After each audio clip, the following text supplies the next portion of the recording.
ጤና ይስጥልኝ ተመልካቾች፣ ከአማራ ሚዲያ ኮርፖሬሽን አዲስ አበባ ስቱዲዮ ወደ እናንተ የሚደርሰው የዕለቱ ዜናችን ጀምሯል። ሰብለ ጽጌ ነኝ። የብልጽግና ፓርቲ በሁለተኛ መደበኛ ጉባኤው ያሳለፋቸውን ውሳኔዎች በመፈጸም የጋራ አቅም ለማጎልበት እየሰራ መሆኑን ገለጸ። ፓርቲው ያሳለፋቸው ውሳኔዎችንና ቀጣይ አቅጣጫዎችን አስመልክቶ ለዓለም አቀፍ ዲፕሎማቶች ማብራሪያ ሰጥቷል። ቤተልሔም ሰለሞን ዝርዝር አላት።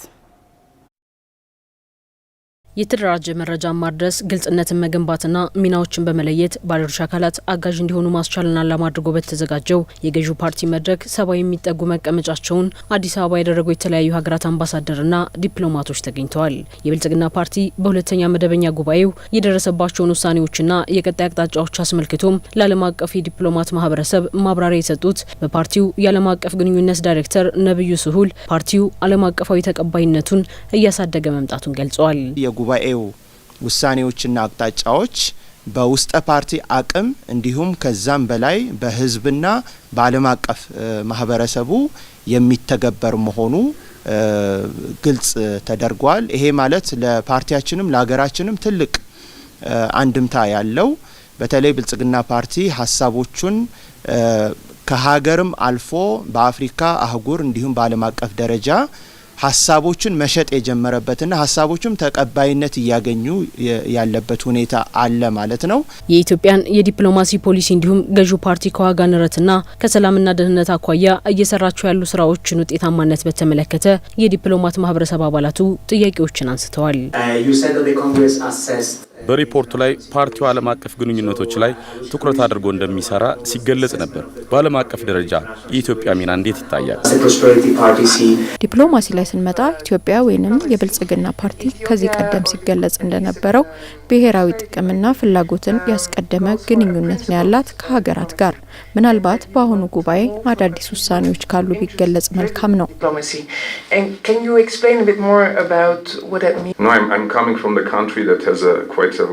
እኔ ከመጣሁበት ሀገር በርካታ የዲያስፖራ አባላት አሉ። ስለዚህ ፓርቲው በውጭ ሀገራት ከሚኖሩ የዲያስፖራ አባላት ጋር የተሻለ ግንኙነት መፍጠር አለበት ብዬ አስባለሁ። በብልጽግና ፓርቲ የህዝብና ዓለም አቀፍ ግንኙነት ዘርፍ ኃላፊ ዶክተር ቢቂላ ሁሪሳ በተነሱት ጥያቄዎች ላይ ማብራሪያና ምላሽ ሰጥተዋል። ኢትዮጵያ አሁንም ቢሆን ለአፍሪካውያን ችግር አፍሪካዊ መፍትሄ መስጠት ላይ ጽኑ አቋም ነው ያላት።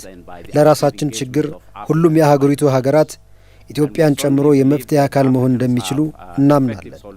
ኢትዮጵያም ሰላም ለማረጋገጥ የተለያዩ አማራጮችን እያየች ነው። በዓለም አቀፍ ደረጃም ቢሆን በተለይ በኢኮኖሚ የሰላምና ደህንነት ጉዳዮች ላይ በትብብር በመስራት የራሷን ሚና እየተጫወተች ነው የምትገኘው። ዲፕሎማሲያችን እንደተባለው የሀገሪቱን ብሔራዊ ጥቅም ባስቀደመ መልኩ የጋራና የትብብር ፖሊሲን መተግበራችንን እንቀጥላለን። የዋጋ ንረት ማሻቀብ ጋር ተያይዞ ለተነሳው በእርግጥ ዓለም አቀፍ ጉዳይ ነው። ይሁን እንጂ የኑሮ ውድነቱን ለማረጋጋትና የዜጎችን ሕይወት ለማቅለል ብሎም የዋጋ ግሽበትን ለመቆጣጠር የተለያዩ ፖሊሲና ስትራቴጂዎችን ቀርጸን እየሰራን ነው። which are negatively affecting our citizens. የሀገርን ጥቅም ያስጠበቀ ዲፕሎማሲያዊ መርህን ፓርቲው በውጭ ግንኙነት ፖሊሲው እንደሚተገብር ያነሱት ዶክተር ቢቂላ ፓርቲው በሁለተኛ መደበኛ ጉባኤው ያሳለፋቸውን ውሳኔዎች ተግባራዊ ለማድረግ እየሰራ ነው ብለዋል። የተቀመጡት አቅጣጫዎችና ውሳኔዎች መተግበር አለባቸው። በተተገበሩበት ልክ ነው የህዝብን የዜጎቻችን ህይወት የሚቀይሩት።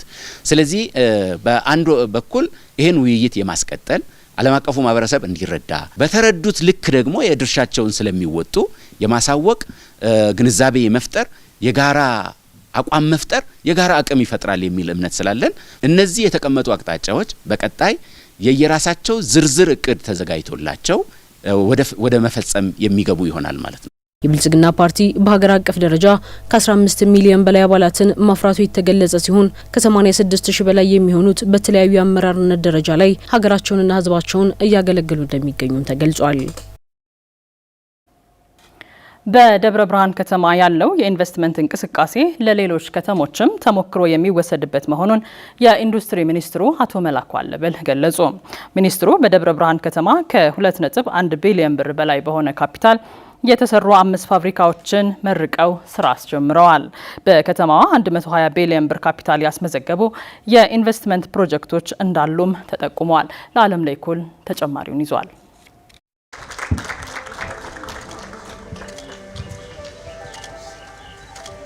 በደብረ ብርሃን ከተማ አስተዳደር 2.1 ቢሊዮን ብር ካፒታል ያስመዘገቡ 5 ፋብሪካዎች ተመርቀው ስራ ጀምረዋል። ፋብሪካውን መርቀው ስራ ያስጀመሩት የኢንዱስትሪ ሚኒስትሩ አቶ መላኩ አለበል የደብረ ብርሃን ከተማ ማህበረሰብ ሰላም ወዳድ በመሆኑ የመጣ ውጤት ነው ብለዋል።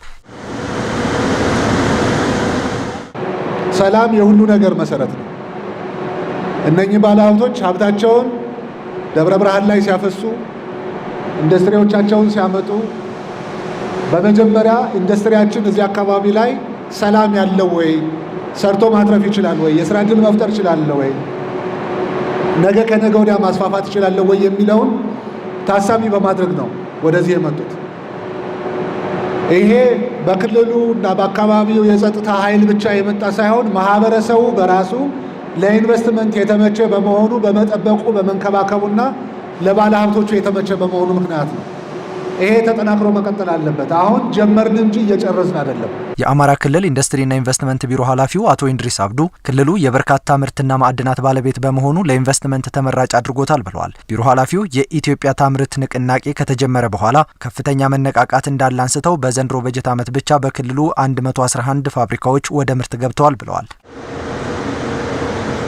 ፈታኝ ክልላዊ ነባራዊ ሁኔታዎች ቢገጥሙንም የክልላችን ኢኮኖሚ በተለይ አምራች ኢንዱስትሪና ሌሎች ኢንቨስትመንት ዘርፎች ያጋጠማቸውን መሰናክሎች ሁሉ አልፈው በየደረጃው በማምረትም ወደ አገልግሎት በመግባትም በየአካባቢው ኢኮኖሚው ከፍተኛ መነቃቃት አሳይቷል። ለአብነትም ባለፉት 7 ወራት በክልላችን ከ111 በላይ አምራች ኢንዱስትሪዎች በአዲስ ወደ ምርት አስገብተናል። የደብረ ብርሃን ከተማ አስተዳደር ተቀዳሚ ምክትል ከንቲባ አቶ በድሉ ብሸት 120 ቢሊዮን ብር ካፒታል ያስመዘገቡ አልሚዎች ወደ ከተማው መግባታቸውን ገልጸው በዚህ ዓመት ብቻ 17 ፋብሪካዎች በአዲስ ወደ ስራ ስለመግባታቸው ተናግረዋል። በዚያው ልክ ፈጥነው ወደ ልማት መግባት ያልቻሉ ባለሀብቶች የወሰዱት መሬት ወደ መሬት ባንክ እንዲገባም ተደርጓል ብለዋል። ባለፉት 6 ወራት ከ87 ፕሮጀክቶች በላይ የመጀመሪያ ማስጠንቀቂያ፣ 12 ፕሮጀክቶች የመጨረሻ ማስጠንቀቂያ፣ 8 ፕሮጀክቶች ወደ መሬት ባንክ እንዲገባ ተደርጓል። ሰፊ ክትትል እንዳለው ለማመላከት ነው። የኢንዱስትሪ ሚኒስትሩ አቶ መላኩ አለበል ሰላምን በማረጋገጥና ቀልጣፋ አገልግሎት በመስጠት የበለጠ ማምረት ይገባል ሲሉም የስራ መመሪያ ሰጥተዋል። መጪው ጊዜ ለማኑፋክቸሪንግ ኢንዱስትሪ የተመቸ፣ ለኢንቨስትመንት የተመቸ፣ ለቱሪዝም የተመቸ፣ ለማይኒንግ እና ለአይሲቲ የተመቸ እንዲሆን መንግስት ጠንክሮ እየሰራ ስለሆነ በየደረጃው የምትገኙ አመራሮችና ማህበረሰቡ እጅ ለእጅ ተያይዘን ሰላማችን በማጽናት ሰላማችን በማረጋገጥ ልማታችን ይበልጥ የተፋጠነና የህብረተሰቡ ተጠቃሚነት የሚያረጋግጥ እንዲሆን እጅ ለእጅ ተያይዘን እንስራ እላለሁ። እጅግ በጣም አመሰግናለሁ። በምርቃት ስነ ስርዓቱ ላይ የአማራ ክልል ምክር ቤት ዋና አፈ ጉባኤ ወይዘሮ ፋንቱ ተስፋዬ፣ የክልሉ ብልጽግና ፓርቲ ቅርንጫፍ ጽህፈት ቤት ኃላፊ አቶ ይርጋ ሲሳይና ሌሎችም የመንግስት ከፍተኛ የስራ ኃላፊዎች ተገኝተዋል። ጥበብና ባህልን መሰረት አድርጎ መስራት ለጋራ አብሮነትና ቀጠናዊ ትስስር ያለው ፋይዳ የጎላ መሆኑን የባህልና ስፖርት ሚኒስቴር አስታወቀ። ሚኒስቴር መስሪያ ቤቱ ሁለተኛውን የምስራቅ አፍሪካ የጥበብና ባህል ፌስቲቫልን በተመለከተ በኢትዮጵያ ለሚገኙ የምስራቅ አፍሪካ አምባሳደሮች ገለጻ አድርጓል። ሰለሞን አሰፊ ዝርዝሩን ይዟል። የባህልና ስፖርት ሚኒስቴር የሚያዘጋጀው ሁለተኛው የምስራቅ አፍሪካ የባህልና ኪነ ጥበብ ፌስቲቫል በመጪው መጋቢት ወር ይካሄዳል። ፌስቲቫሉ ጥበብና ባህልን ለቀጠናዊ ትስስር በሚል መሪ ቃል እንደሚከበርም የባህልና ስፖርት ሚኒስቴር ገልጿል። በምስራቅ አፍሪካ ሀገራት መካከል የባህል ልውውጥና የህዝብ ለህዝብ ግንኙነትን ለመፍጠር ታልሞ መዘጋጀቱንም ነው የባህልና ስፖርት ሚኒስቴር ያስታወቀው። የዛሬው መድረክ ለሁለተኛ ጊዜ ነው። የመጀመሪያው ጊዜ ያው እቅዱን አቅርቦ የጋራ ማድረግ ከአምባሳደሮቹ ጋር ተሰርቷል። በዛም መሰረት የጋራ የነሱንም ግብዓት ከጨመርን በኋላ እቅዱን አጽድቀን ወደ ሀገራቱ ተልኮ እየተሰራበት ነው ያለው። በቀጣይ መሰራት ያለባቸውና ዝግጅቱ የደረሰበትን ደረጃ ለመግለጽ የተዘጋጀ እና ዓላማ ያደረገ መድረክ ነው ያዘጋጀ ነው። በፈረንጆቹ ከማርች 20 እስከ 24 ወይም ደግሞ በእኛ ከመጋቢት 11 እስከ 14 ድረስ በዚሁ በመዲናችን በታወቀ ዝግጅቱን በሚመጥን ቦታ የሚዘጋጅ ዝግጅት ነው የሚሆነው።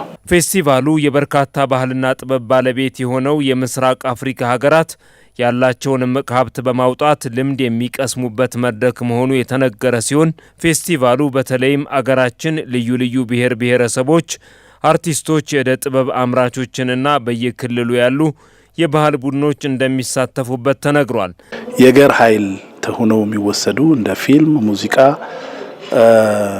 እንደዚሁም ደግሞ ኤግዚቢሽኖች፣ የስዕል ኤግዚቢሽኖች፣ የመጽሐፍት አውደ ርዕዮች፣ የምግብ ፌስቲቫል እና ሌሎችን ጠቃሚ ህዝቦችን ያቀራርባሉ። የጋራ የሆኑ ጉዳዮች አሉን ለካ ያሰኛሉ የምንላቸውን ጉዳዮች ኤግዚቢት የምናደርግበት፣ ፌስቲቫል የምናሳይበት እና የበለጠ ህዝቦች እንዲቀራረቡ የምንሰራበት ነው።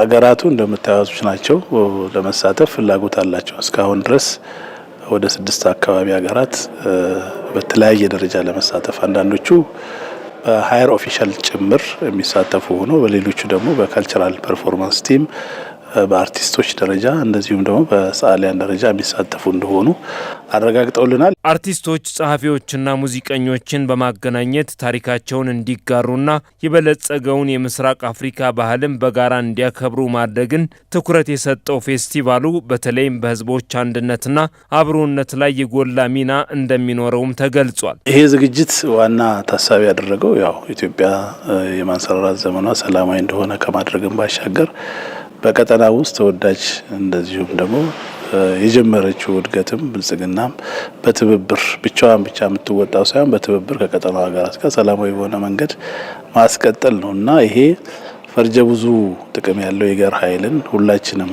እኛን ለማወቅ የሚመጡትን የምስራቅ አፍሪካ ሀገራት እንዲያውቃቸው በየዝግጅቶቹ ቦታዎች ላይ በመገኘት እንዲሳተፍ ማድረግና ሌሎችንም ለማወቅ ራስ መታወቅ ብቻም ሳይሆን ሌሎችንም ማወቅ በጣም ለመተዋወቅ ያግዛል። ህብረተሰቡም በዝግጅቱ የሚሳተፉ እንግዶችን በተለመደው ኢትዮጵያዊ ጨዋነት እንዲቀበልና እንዲያስተናግድም ጥሪ ቀርቧል።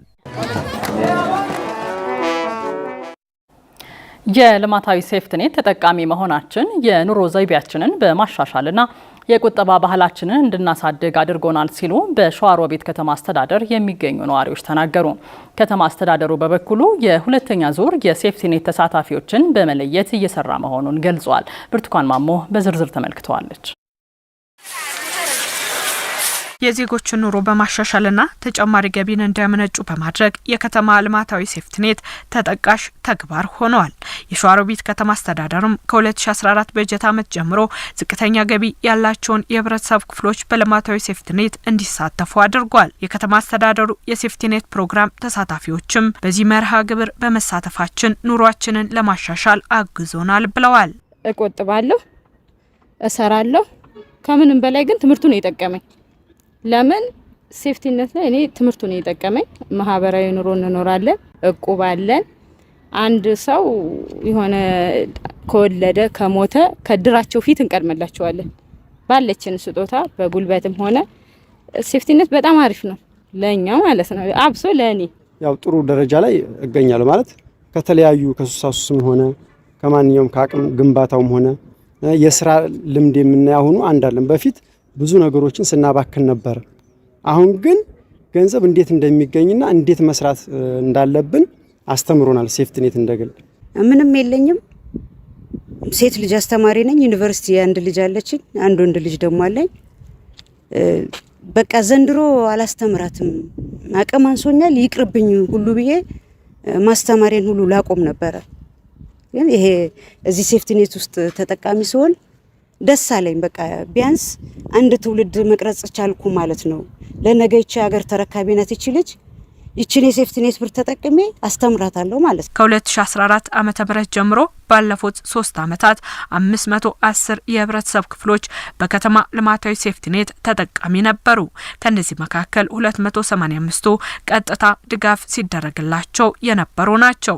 በከተማ አስተዳደሩ ለቀጣይ 3 ዓመታት በልማታዊ ሴፍትኔት የሚሳተፉትን የማህበረሰብ ክፍሎች የመለየትና የቅድመ ዝግጅት ተግባራት መከናወኑን የሸዋሮቢት ከተማ አስተዳደር ምግብ ዋስትና ና ሴፍቲኔት ፕሮጀክት ጽህፈት ቤት ኃላፊ አቶ ጋሻው አላዩ ተናግረዋል። እንደኛ ከተማ ወደ በአካባቢ ልማት ሲሰጠን 587 በተጠቃሚ 1761 አካባቢ ልማት እነኚህ ተጠቃሚዎችን እቅድ ተሰጥቶን ምልመላና መረጣ በ5ቱም ቀበሌ በ23ቱ ቀጠና ሌላ አዲስ ቀጠና የጨመርነው የለም። በ23ቱም ቀጠና በ5ቱም ቀበሌ ላይ ምልመላና መረጣ አካሂደን ከዛ በፊትም ተጠባባቂዎች ነበሩ። 2013 ተጠባባቂዎችን በሀገር ላይ ያሉ ሀብት ንብረት ያፈሩትን እነሱን አስወጥተን ሀገር የለቀቁትን ማስወጥተን በአዲስ ምልመላና መረጣ አድርገን ወደዚህ ፕሮግራም የገባንበት ሁኔታ አለ ማለት ነው። ስለዚህ ተጠቃሚዎችን በአሁን በሁለተኛው ዙር ላይ ታቅፈው ወደ ፕሮግራሙ የገቡ መሆኑን ልንገልጽ እንወዳለን። ባለፉት 3 ዓመታት በከተማ ልማታዊ ሴፍቲኔት በመሳተፍ የአካባቢያቸውን ማህበረሰብ በማገልገላችሁና በቁርጠኝነት ለከተማችሁ ጽዳትና ውበት በመትጋታችሁ ምስጋና ይገባችኋል ያሉት የከተማ አስተዳደሩ ተቀዳሚ ምክትል ከንቲባ ዘላለም መኮንን ናቸው። በዘንድሮ ዓመት ደግሞ መንግስታችን የኑሮ ውድነቱን ለማረጋጋት ማህበረሰቡን የተሻለ ኢኮኖሚ እንዲያመነጭ የማድረግ የተለያዩ ስራዎችን ቀርጾ እየተንቀሳቀሰ ስለሆነ አንደኛው መንግስታዊ ያልሆኑ ድርጅቶች ለኛ የሚያደርጉትን ድጋፍ ሲያቆሙ ህዝባችን ችግር ውስጥ እንዳይገባ በሚል መንግስት በራሱ በጀት አዘጋጅቶ ፕሮግራሙ እንዳይቋረጥ ያደረገበት ሂደት ስላለ ይሄ ፕሮግራም የቀጠለው በመንግስት ቁርጠኝነት ነው ማለት ነው። ሁላችንም ለልማት መሰለፍ ባለመቻላችን ዛሬ እዚህ ጋር የምታዩዋቸው በቆሎችና የተለያዩ የእርሻ ተዋጽኦዎች ለኛ ትልቅ ነገር ሆነዋል ማለት ነው። ተመልካቾቻችን ዜናዎቻችን ወደ እናንተ መድረሳቸውን አሁንም እንደቀጠሉ ናቸው። በማስከተል አሚኮ አይን ወደ እናንተ ይደርሳል። በዛሬው የአሚኮ አይን ዘገባችን ስለ አድዋ ድል እናነሳለን። ተከታትለን እንመለስ።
በመጨረሻ አጫጭር ጉዳዮች ወደ እናንተ ይደርሳሉ። ፍሬህይወት መንግስቴ አዘጋጅተዋለች።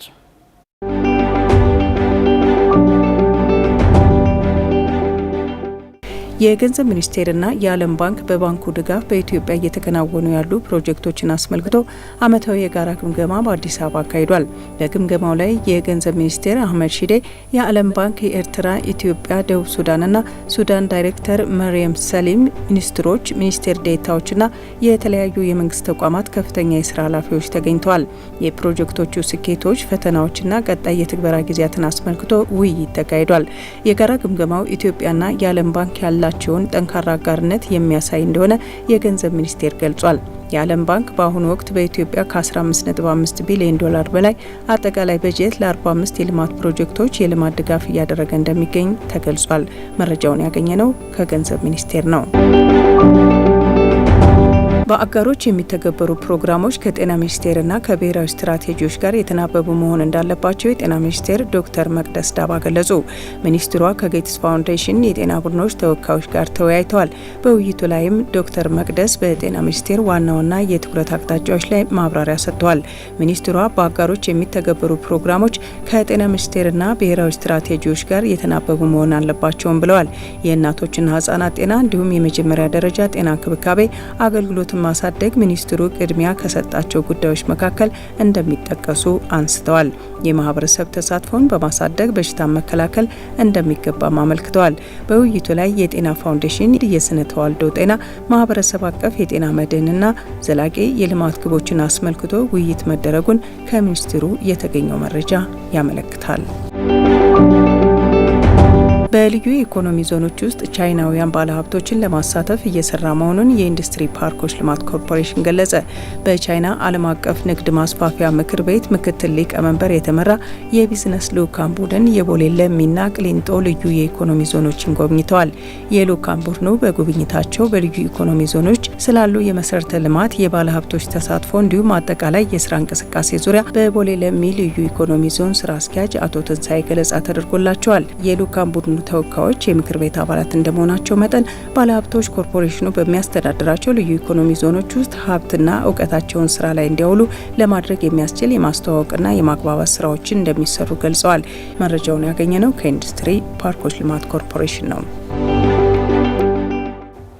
ከአማራ ሚዲያ ኮርፖሬሽን አዲስ አበባ ስቱዲዮ ወደ እናንተ ሲደርስ የቆየው የዕለቱ ዜናችን የእስካሁኑ ነበር። ስለ አብሮነታችሁ እናመሰግናለን። ጤና ይስጥልኝ።